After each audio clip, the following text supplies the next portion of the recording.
She had nothing left to lose the morning he humiliated her in front of a crowd, which was exactly what made her the most dangerous person he had ever met.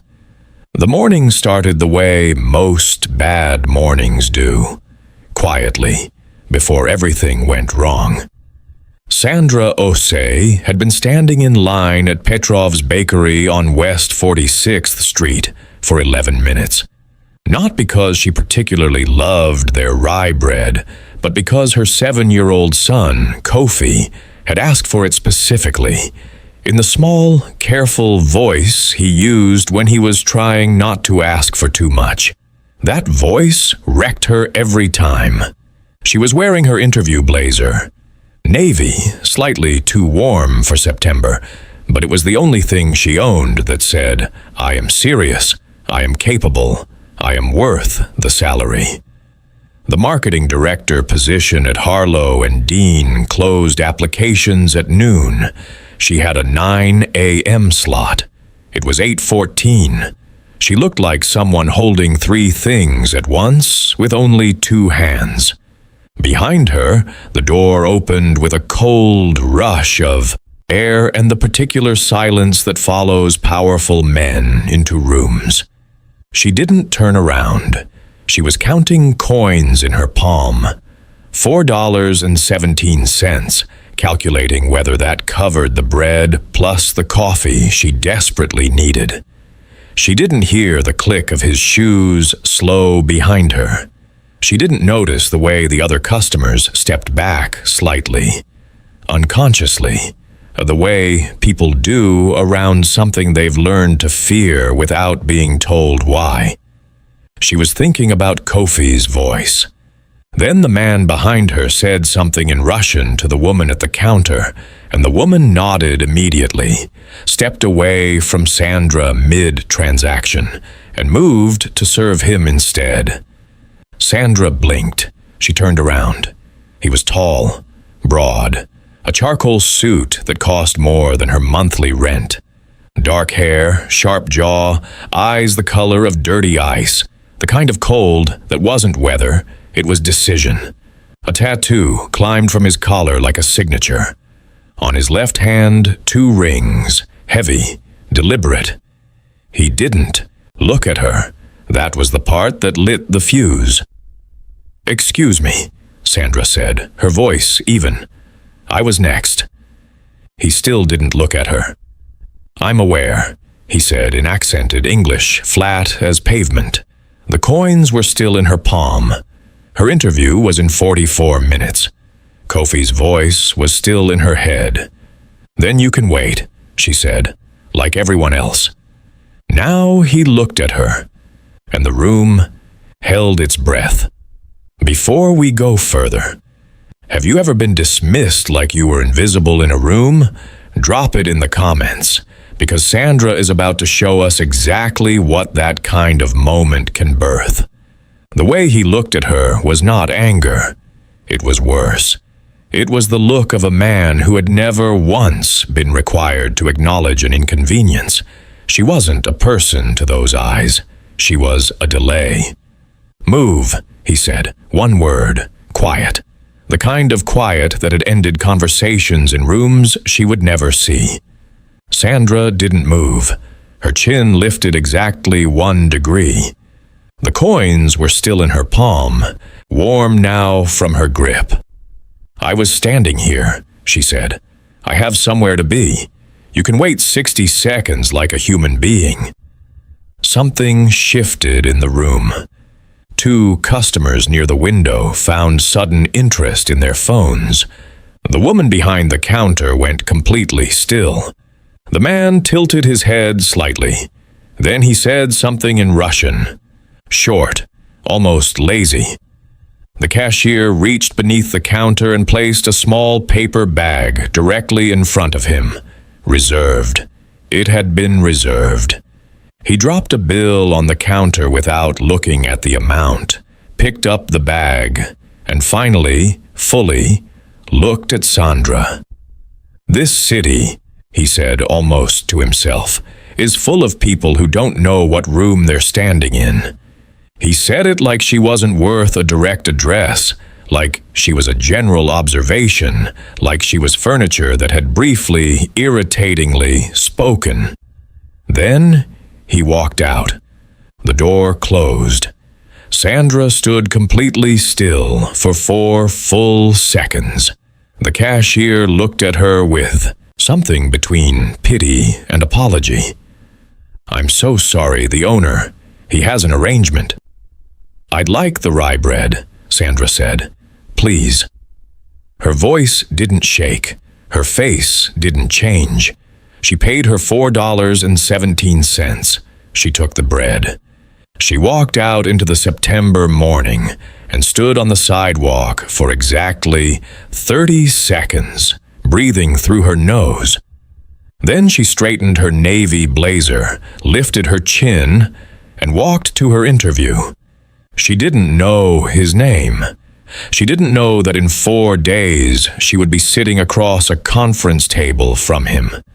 She didn't know that the look on his face in that moment, that flat, dismissive, careful nothing, was about to cost him considerably more than a bag of bread. She got the job. Not because the interview was easy. It wasn't. Harlow and Dean's conference room was cold, and the panel was 3 people who asked questions like they were testing for cracks. Sandra answered everyone like she had been waiting her whole life for someone to ask. Because she had been. She started Monday. By Wednesday, she had mapped every personality on the floor, identified the 2 people who actually made decisions versus the 4 who thought they did, and quietly fixed a brand positioning error in the city account that had been bleeding the client's confidence for 6 weeks. Thursday morning, the senior partner called her into his office. "We have a new client," Gerald Harlow said, sliding a folder across the desk. "Significant account, real estate development, private equity, some import logistics. They want a full brand rehabilitation, public-facing identity, the works." Sandra opened the folder. "The principal will be hands-on," Gerald continued. "He's particular. He's—" "Difficult?" Sandra offered, scanning the page. "I was going to say European." She looked up at the company name. Petrov Group. Something moved through her chest, small and specific. "The meeting is Monday," Gerald said. "I'd like you to lead it." She closed the folder. "Understood," she said. She walked back to her desk, sat down, and placed her palms flat on the surface. Breathed once, thought about a charcoal suit, dirty ice eyes, one word delivered like a door closing. Move. She thought about Kofi's voice asking for bread. She thought about $4.17 in her palm, and a room that rearranged itself around a man who had never once been told to wait. Then she opened her laptop and began researching everything that existed publicly about the Petrov Group. Financials, holdings, litigation history, press. The gaps between what they said they were and what the numbers actually showed. She worked until midnight. She was not preparing to survive that meeting. She was preparing to own it. His name was Alexei Petrov. She knew that before he walked in. She knew his age, 38, his approximate net worth. The 3 shell companies that didn't quite explain themselves. The lawsuit that was settled quietly in 2019. The fact that his mother had emigrated from St. Petersburg with nothing and built a small catering company that Alexei had absorbed into his first legitimate holding at age 24. She knew all of it. He didn't know her name. He walked into the Harlow and Dean conference room at 9:03 on Monday morning. Late, the way people are late when they know the room will wait. With 2 men behind him and the same charcoal weight of presence, that had rearranged that bakery without a single raised voice. He looked at Gerald. He looked at the two associates. He looked at Sandra last, the way you look at something you don't expect to be relevant. Then he looked again. His expression didn't change, but something behind his eyes recalibrated, fast, almost invisible. She watched it happen and said nothing.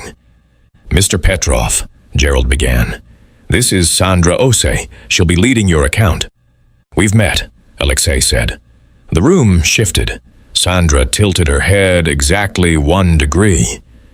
"Have we?" His jaw tightened slightly. "West 46th, last week."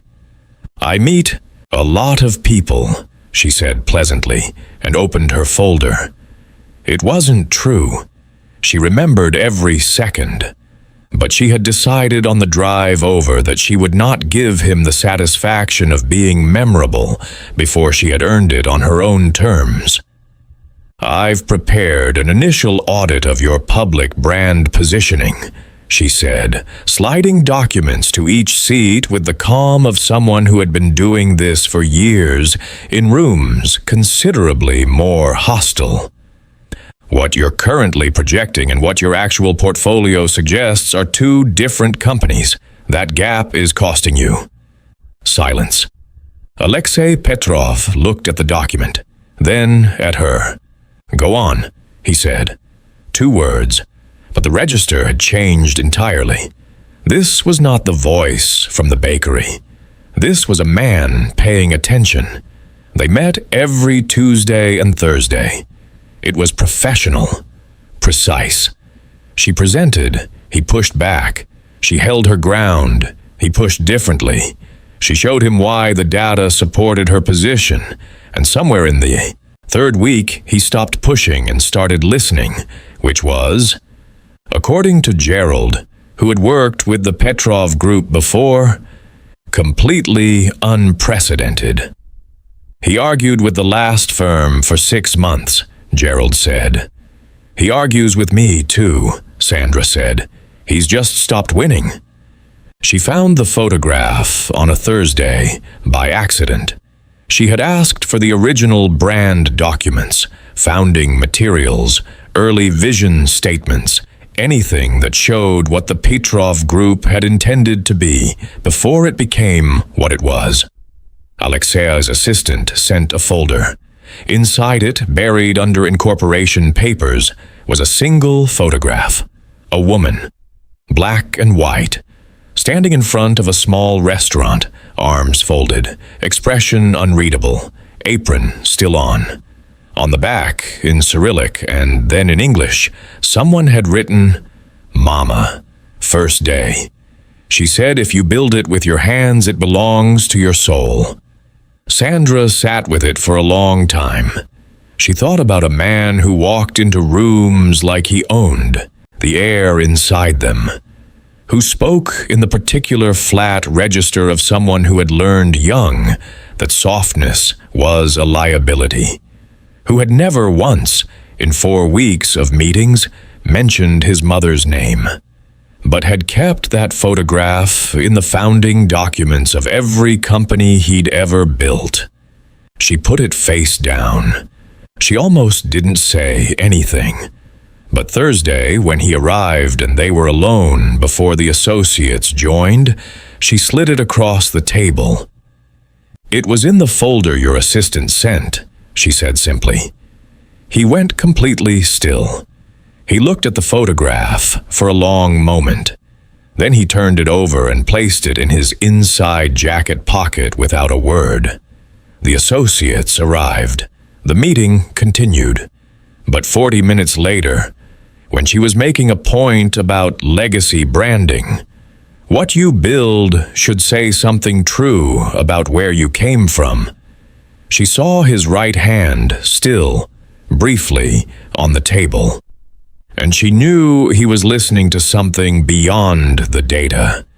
It happened on a Wednesday that wasn't scheduled. She was working late.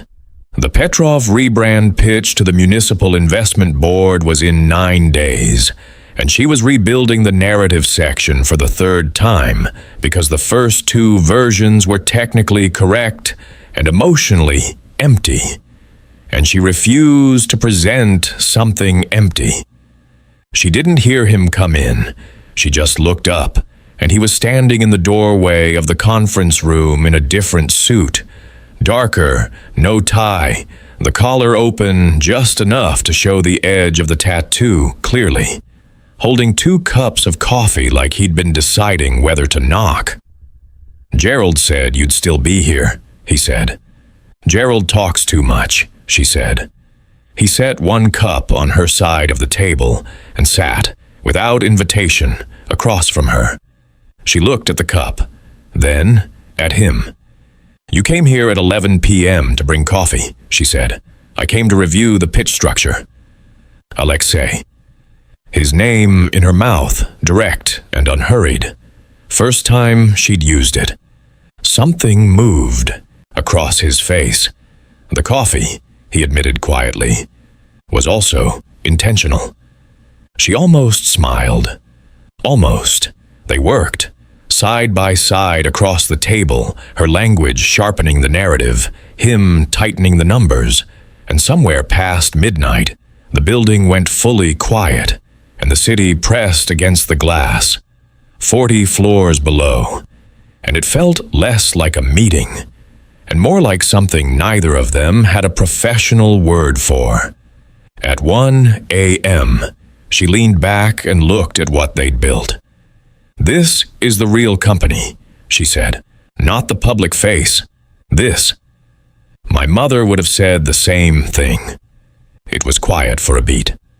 "The photograph," Sandra said. "She built something real.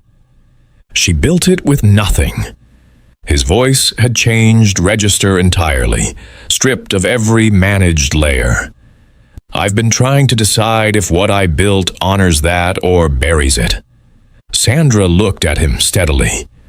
"That's why the rebrand matters," she said. "You already know the answer. You just need to say it publicly." He looked at her for a long, unguarded moment. "You're the first person," he said slowly, "who has ever made this feel like something worth doing, rather than something worth managing." The city glittered below. Neither of them moved. Has someone ever seen the real you, not the version you perform, and stayed anyway? Drop it below. Because this moment right here is what the whole story has been building toward. She found out on a Friday. Not from him. From a journalist. A woman named Petra, who covered organized crime for the Tribune, and who had been building a profile on the Petrov group for 18 months, and who called Sandra's direct line at 4 p.m. with a voice like a scalpel. "I wanted to give you the opportunity to comment before we publish," Petra said. "You're named in the piece, specifically as the person rehabilitating the public image of a man currently under federal investigation for money laundering through 3 of his real estate subsidiaries." Sandra's hand went flat on her desk. "The investigation has been open 14 months, Petra continued. "Did Petrov disclose that when he hired your firm?" She already knew the answer. She went to his office. No assistant, no appointment, no knock that waited for permission. She pushed the door open and stood in the frame and looked at him across the room. He read her face in under a second. She had learned he always did. "Sandra, federal investigation," she said. 14 months, money laundering." The silence was its own answer. "I was going to tell you," he said. "When?" Her voice was even. That particular evenness that was far more dangerous than volume. "After the pitch? After I stood in front of a municipal investment board and asked them to trust a company you knew was under investigation? The investigation is—" "Don't," she said. "Don't explain the investigation to me. Explain why you sat across from me for 5 weeks and let me build something real out of something you knew was compromised. He stood. Because it is real. Everything I told you, you told me half. Her voice cracked, just slightly, just once. I told a journalist 2 hours ago that I had no comment. Do you understand what I put on the line to work on this account? My name, my license, my son's stability. Kofi's name in her mouth broke something in the room. Alexei went very still. I needed someone who would tell the truth about what this company could be, he said quietly. I was afraid if you knew everything, you'd walk away before you could. You should have let me choose, she said. She picked up her bag. Sandra. She walked out, and this time she didn't look back. She didn't sleep. She sat at her kitchen table at 2 a.m. with Kofi.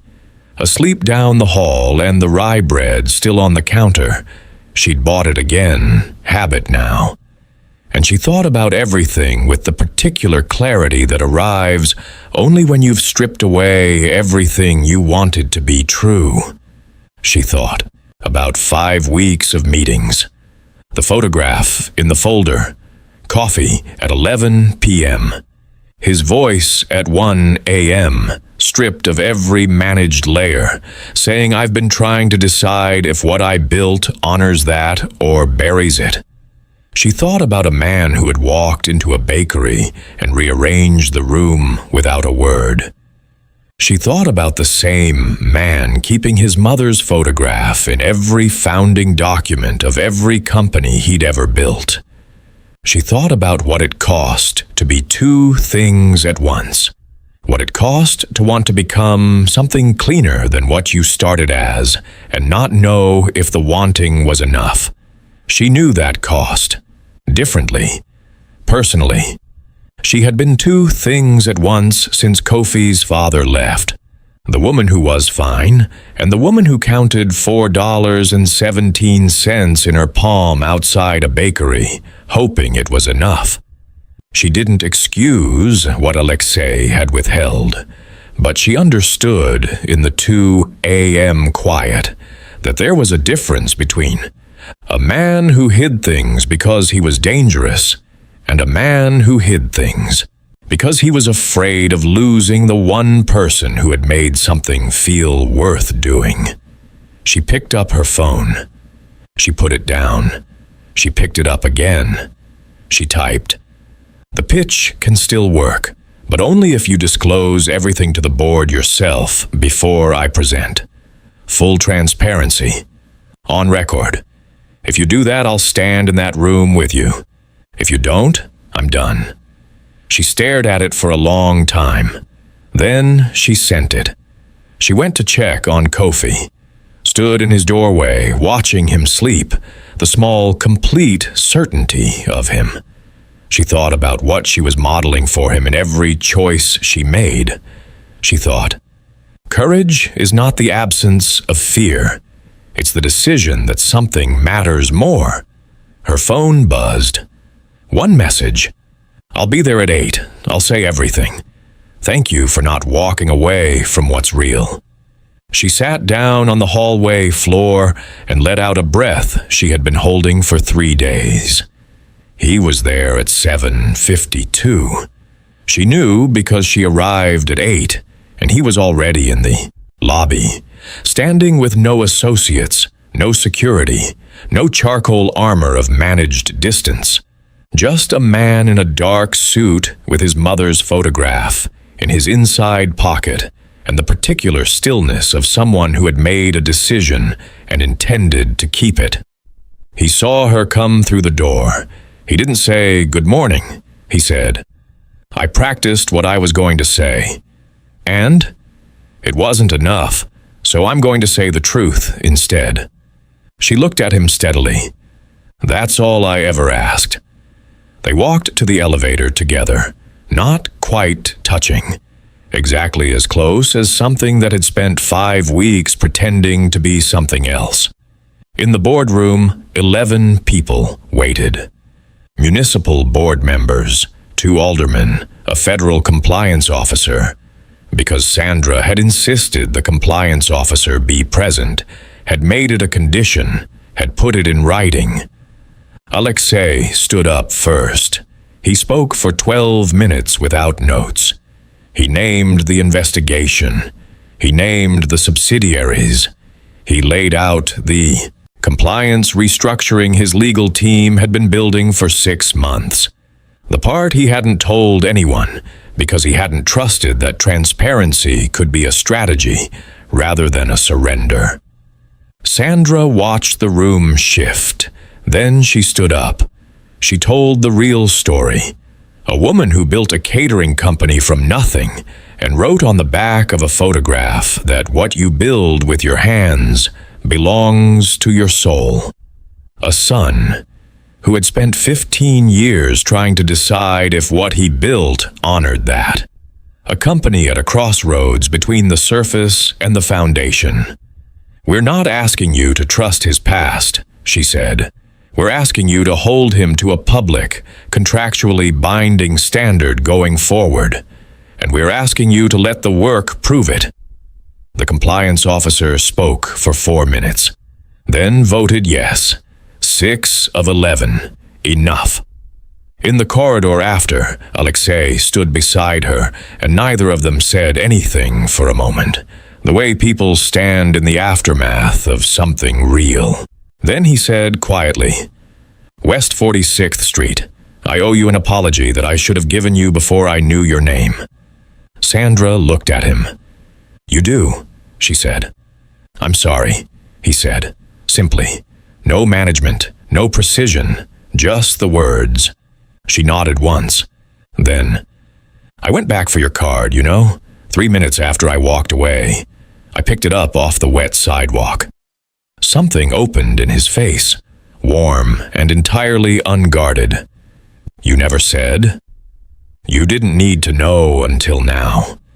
He looked at her, all of her, unhurried, with the specific attention of a man who had finally stopped trying to manage what he felt.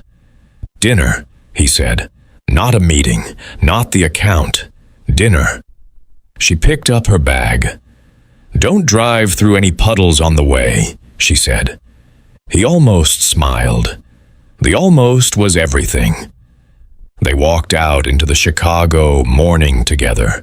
The man who had once rearranged a room with his silence, and the woman who had walked back to pick up what she pretended not to want.